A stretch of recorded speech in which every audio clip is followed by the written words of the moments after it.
자, 안녕하십니까. 주식잔소리 정재훈입니다. 지난 주말 뉴욕 증시는 혼조세로 좀 마무리가 됐습니다. 다우지수는 강보합세로 좀 마무리가 됐고요. 나스닥 시장과 S&P 500 시장 같은 경우는 약보합세로 좀 마무리가 됐습니다. 필라델피아 반도체 지수는 1.19% 하락으로 좀 마무리가 됐는데요. 일단 경기 지표에 대한 부분들, 이 부분들에 있어서 침체에 대한 부분들, 그리고 금리 인상에 대한 부분들이 계속적으로 좀 불거지고 있는 그런 모습들이 좀 나오고 있습니다. 시장에 있어서는 금리 인상에 대한 속도 조절에 대한 부분들, 이 부분들로 인해서 수급이 좀 개선되는 그런 모습들이 좀 보였었는데, 최근 들어서 이제 서서히 경기 침체에 대한 언급이 좀 나와주고 있는 그런 상황들입니다. 그러면서 변동성을 좀 확대시키는 그런 모습들을 좀 보였고, 다행인 부분들은 그래도 아래 꼬리를 좀 달아주는 그런 모습들을 좀 보였습니다. 그러면서 어느 정도 이 회복을 해주면서 마무리가 좀 됐고요. 한국의 야간 선물 시장 같은 경우는 0.14% 상승으로 좀 마무리가 된 그런 상황들이기 때문에 아무래도 한국 시장 같은 경우는 강보합 권역에서 출발을 좀 하지 않을까 그렇게 좀 예상을 하고 있습니다. 우선 좀 차트를 좀 보면 시장에 있어서는 그래도 선반영이 좀 된 그런 모습들을 좀 보여주고 있죠. 근데 이제 한국 시장이 좀 강하지 못했던 부분들은 나스닥 시장이 약한 그런 모습들을 좀 보여주고 있는 그런 상황들이죠. 여전히 하락 추세대를 좀 벗겨내지는 못하고 있는 그런 상황들이에요. 이 고점 자리대에서 연결했을 때는 넘어서는 그런 모습들이 좀 상당히 좋은 그런 부분들이지만 8월달 고점 자리대를 넘어서는 요 자리대에서는 그래도 저항 자리대에 좀 부딪힐 수 있는 그런 모습들을 좀 보여준다라는 거. 다행인 부분들은 여전히 상승을 해주게 된다라면 이렇게 12,000포인트대까지는 반등이 이어질 수 있는 그런 모습들이 좀 나올 수 있다. 그렇게 좀 보시면 좋을 것 같습니다. 다우지수 같은 경우도 마찬가지예요. 최근 들어서는 오히려 다우지수가 좀 상당히 강한 그런 모습들을 좀 보여주고 있죠. 이미 하락세대를 좀 벗겨낸 그런 모습들을 좀 보여주고 있는 그런 상황들이기 때문에 일단 다우지수가 크게 변동성이 좀 생기면서 21선 자리대죠. 뭐 33,500포인트 자리대죠. 뭐 요 정도 자리대만 크게 이탈하지 않는다라면 여전히 시장은 좀 종목장으로 좀 진행될 수 있다. 그렇게 좀 보시면 좋지 않을까라고 좀 보여집니다. 이번 주 들어서도 여전히 좀 종목장이 좀 진행되지 않을까라고 좀 보여집니다. 뭐 코스닥 시장 같은 경우도 약한 그런 모습들이죠. 거래소 시장보다는 약한 그런 모습들을 좀 보여주고 있는 그런 상황들인데 코스닥 시장이 좀 강한 모습들 그리고 코스피 시장이 강한 모습들을 좀 보여주게 되려면은 반도체 쪽이 좀 강한 그런 모습들이 좀 나와줘야 돼요. 반도체 쪽과 바이오 쪽이 강한 그런 모습들이 좀 나와줘야 코스닥이 좀 탄력을 좀 받을 수가 있는 그런 상황들이고 삼성전자와 SK 하이닉스에 대한 약세 이 부분들이 코스피 시장을 약하게 만들 수 있는 그런 요인이다라고 좀 보시면 좋을 것 같습니다. 업황 자체가 그렇게 썩 좋지가 않아요. 내년도 하반기는 돼야 그래도 좀 돌아서지 않겠느냐, 바닥을 치지 않겠느냐라는 그런 얘기들이 좀 나오고 있는 그런 상황들이기 때문에 일단 시간적인 부분들이 조금 필요하지 않을까 그렇게 좀 보여집니다. 그래도 어찌됐든 PBR 기준으로 따져봤을 때는 0.94배예요. 0.94배로 저렴하다라고 좀 볼 수는 있지만 PER 기준으로 놓고 봤을 때는 11배가 훌쩍 뛰어넘는 그런 모습들을 좀 보여주고 있죠. 결국은 한국의 5년 평균보다는 높은 그런 상황들입니다. 그렇기 때문에 밸류에 대한 부담감이 좀 따를 수 있다. 그렇게 좀 보시면 좋을 것 같고 그렇게 된다라면 종목 쪽에 있어서 집중을 해야 되는 그런 전략이 좀 필요하다. 이렇게 좀 보시면 좋을 것 같습니다. 오늘 시장의 흐름들을 놓고 봤을 때는 강보합 권역 정도에서 좀 출발을 하지 않을까라고 좀 보여집니다. 다만 이제 21선을 깨는 그런 모습들이 좀 나와줬는데 다시 21선을 회복해주는 그리고 5일선을 회복해주는 그런 모습들이 좀 보여주게 된다면 시장에 있어서는 반등이 좀 나와줄 수가 있는 그런 상황들이고 만약에 지수가 밀린다라고 하게 된다면 그래도 뭐 2400포인트대의 지지 테스트를 다시 해보지 않을까라고 좀 보여집니다. 지수가 밀리는 그런 모습들이 나오게 된다라면 또다시 시장에 불안감이 생길 수도 있는 그런 모습들, 그리고 변동성이 좀 커질 수 있다라는 거, 거기는 좀 유의를 해야 된다라고 좀 보시면 좋을 것 같고, 만약에 시장 지수가 이렇게 하락을 해주는 그런 모습들을 보여주게 된다라면 매수의 기회가 될 거다. 이렇게 좀 생각을 하시고 지수는 대응을 하면 될 것 같고요. 종목에 좀 집중을 하는 그런 전략이 좀 필요하다.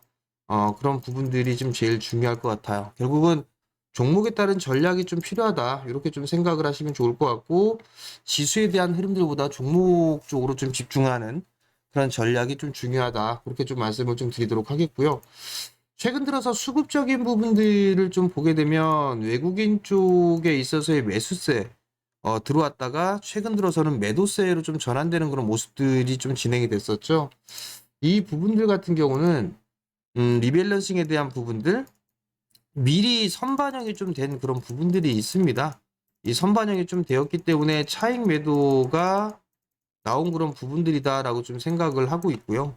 선물 같은 경우도 마찬가지로 시장에 있어서는 매수가 좀 유입이 되는 그런 모습들을 좀 보였다가 매도로 좀 됐었죠. 결국은 선반영이 좀 됐었다. 이렇게 예상을 하고, 일단 외국인 쪽 같은 경우는 매수가 들어왔다가 차익을 해준 그런 부분들이 아닌가라고 좀 보여지거든요. 그렇기 때문에 오늘이 좀 중요하지 않을까 싶습니다. 다시 선물 쪽을 좀 매수를 해주는지의 여부, 그리고 코스닥 시장과 코스피 시장에서의 다시 매수세를 좀 보여주는지, 요 부분들이 좀 중요하지 않을까라고 좀 보여지기 때문에 수급적인 부분들은 좀 체크를 해볼 필요성이 있다. 그렇게 좀 말씀을 좀 드리도록 하겠고요. 오늘 여전히 뭐 지수에 대한 변동은 그렇게 크지는 않을 것 같아요. 다만 이제 종목에 따른 그런 전략이 좀 중요하지 않을까 그렇게 좀 보여지는데, 최근 들어서 보게 된다면 2차 전지 쪽에 있어서의 종목군들, 이게 조금 약한 그런 모습들을 좀 보여주고 있는데, 단적으로 좀 보게 된다면 뭐 에코프로 BM이라든가 LNF 같은 경우는 지난주 금요일 날 좀 비교적 크게 하락을 해주는 그런 모습들을 좀 보였습니다. LNF 또한 마찬가지로 좀 밀리는 그런 모습들을 좀 보였었는데, 상대적으로 이런 종목분들이 좀 약한 그런 모습들을 좀 보여주고 있는 그런 상황이지만, 예를 들어서 좀 보게 된다면 E&D라든가 뭐 이런 기업들 같은 경우는 그래도 견조한 그런 모습들이 좀 나와주고 있거든요. 즉 종목에 따른 이 변화, 이 부분들이 좀 중요하지 않을까라고 좀 보여집니다. 그럼 결국은 2차 전지 쪽 같은 경우는 일단 종목에 대한 변화 부분들을 좀 고민을 해볼 필요성이 있다. 그렇게 좀 보시면 좋을 것 같고요. 일단 섹터라든가 혹은 업종을 좀 보게 된다라면 중국 쪽에 있어서의 코로나 완화 이 부분들이 계속적으로 좀 얘기가 나와주고 있죠.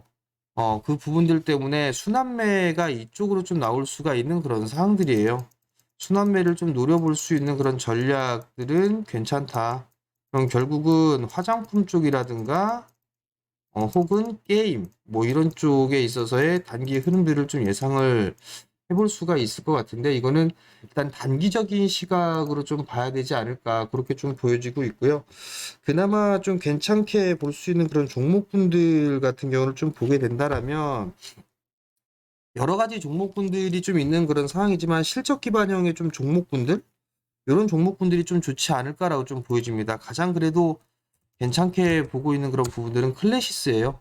많이 올라가 있는 그런 부분들을 좀 보여주고 있지만 고점 자리대를 넘어서는 그런 모습들이 좀 보여지게 된다라면 추가적인 상승 시도는 좀 나와줄 수 있지 않을까라고 좀 보여지거든요. 그렇다면 적어도 뭐 21,000원대에서 22,000원대 라인대까지는 상승이 좀 나와줄 수 있지 않을까라고 좀 보여집니다. 이런 순환매를 좀 노려볼 수 있는 그런 전략이 좀 중요하지 않을까라고 좀 보여지고요. 여전히 관심 있게 좀 보고 있는 그런 섹터라면은 2차 전지 쪽에 있어서 종목군들, 그리고 방산 쪽의 종목군들도 나름대로 좀 괜찮을 것 같아요. 로키드 마틴이라든가 이런 방산주들, 미국 기업의 방산주들 같은 경우 신고가의 흐름들을 좀 보였었거든요. 그렇기 때문에 방산 쪽은 여전히 좀 봐야 되지 않나라고 좀 보여지고, 지난주 주말에 리튬 관련주들, 뭐 소재 쪽으로 좀 볼 수가 있겠죠.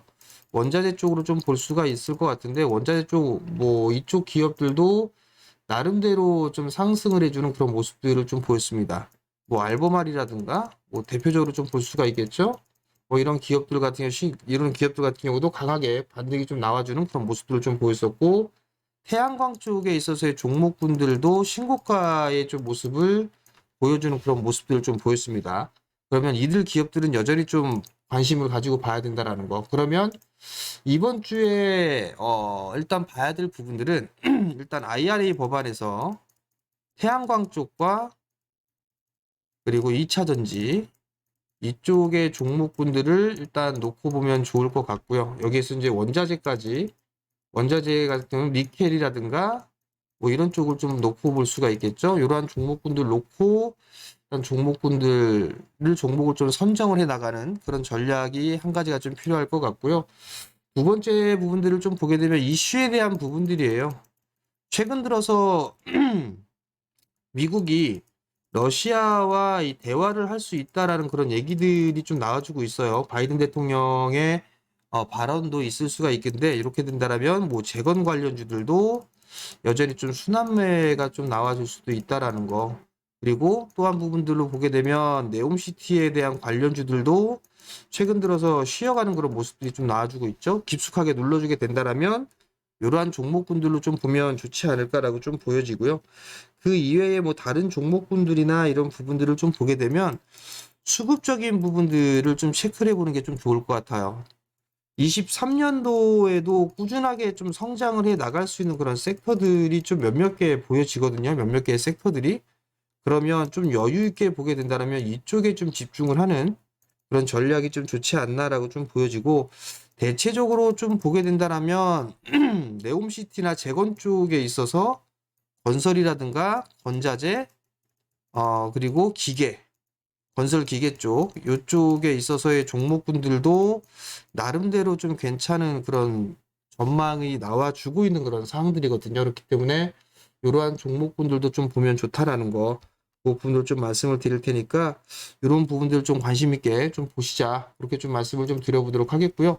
시장에 있어서는 크게 우려할 부분들은 없다라는 거, 조정을 좀 받을 수는 있습니다. 조정을 좀 받을 수는 있기 때문에 일단은 이번 주 동시 만기 때까지 요때까지는 조금 여유 있게 좀 대응을 하자라는 말씀을 좀 드릴 테니까 요거 좀 참고를 하시고 오늘장 시장에 잘 대응을 하셨으면 좋겠습니다.